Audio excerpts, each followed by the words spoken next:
Witchcraft has no power of prophecy. They have no power of revelation. Before a witch will successfully have an operation in your house, you must plant an informant in the house. It is the speakings of men that powers the revelation of witchcraft. Somebody must be around to tell them that your wife is pregnant before they cause miscarriage. Somebody asked me, Pastor Julius, one day, how are you doing? I said, why do you want to know how I'm doing? Certain question is to gather intelligence with all the astrologers, all the magicians, all the prophets, all the witch doctors in the house of Herod. They couldn't detect that the Messiah was born. And where he was born. Do you know the ancient Roman Kabbalism? Astrologers, archaeologians, predictors, magicians, they were playing oracle for years. Yet none could detect that Mary was pregnant. None could detect that Messiah was born. Until wise men came and told them. And he asked, where was the Messiah born? Even when he gathered his witch doctors, they couldn't pick where he was born. He was so blind that he couldn't pick where Christ was born. He had to slaughter every child from 2 years below. What these people do is tumbon. He now told them, when you go, see him, come and tell me where the Messiah,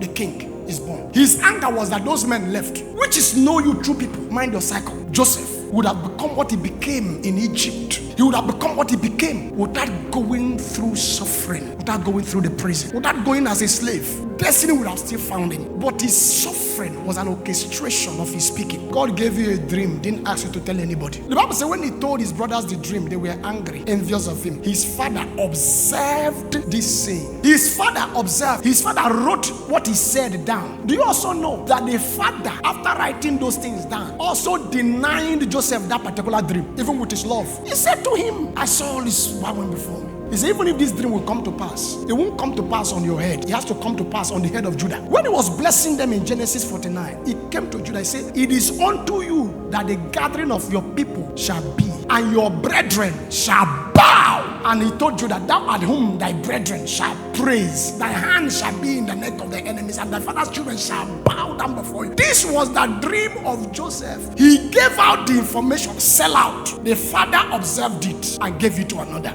God honored it. You pay for every foolishness. Isn't that every idle word anybody speaks shall come to judgment? When these law enforcement agents want to pick, they say you have the right to remain silent. For everything you say here shall be used against you. This is how legal the spirit word is. I don't know, I am broke. Spirit sign it. He has spoken is broke, make him broke. I don't know, I am sick. No, let the weak say I am strong. Let the poor say I am rich. Spirits don't know jokes. The devil is not a comedian. It's a legal word. You enter the court and you are telling the judge, I will kill you. The judge looks at you and says, no, madam, sorry, it's a joke, my lord. You will reach a wash. We are too careless with speakings. Are you the king of the Jews? Thou sayest. If Jesus had said, I am, he wouldn't get to Calvary. They would have killed him there. But his destiny was to die on the cross, not to die in the palace. The vision would have been cut short. Hey, are you? He said, no, to this end was I born. It now tells you that I, the Lord, will give you the tongue of the wise. No man can understand. So it's important to know that your mouth is a portal.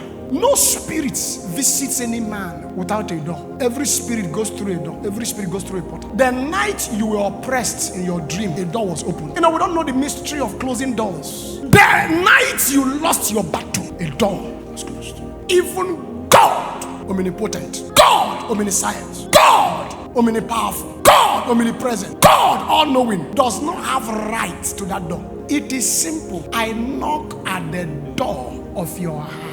Why didn't he break the door? If anyone open, I will come in and sup with him. So even God does not have right to the door. That's to tell you, in every successful demonic invasion, a door. So you can't tell me. Poverty came in because somebody opened the door. Sickness came in because somebody opened the door. By one man who opened the door, sin and death came in. So the death and sin had been knocking until Adam opened. Even when he was to go to hell, the hell Jehovah created, the door of hell was shut against God. The door of hell was shut against him. He had to introduce himself in an identity that hell knows before he opened. Lift up your heads. Open the gate of hell. This is Christ in the grave. He who died also descended before he ascended. Lift up your heads, O ye gates, and be ye lifted up, ye everlasting door, that the King of glory shall come in. Then he had died on the cross. He had become the King of glory. How did he know him as King of glory? Who is the King of glory? He said that one you used to know as the Lord strong and mighty.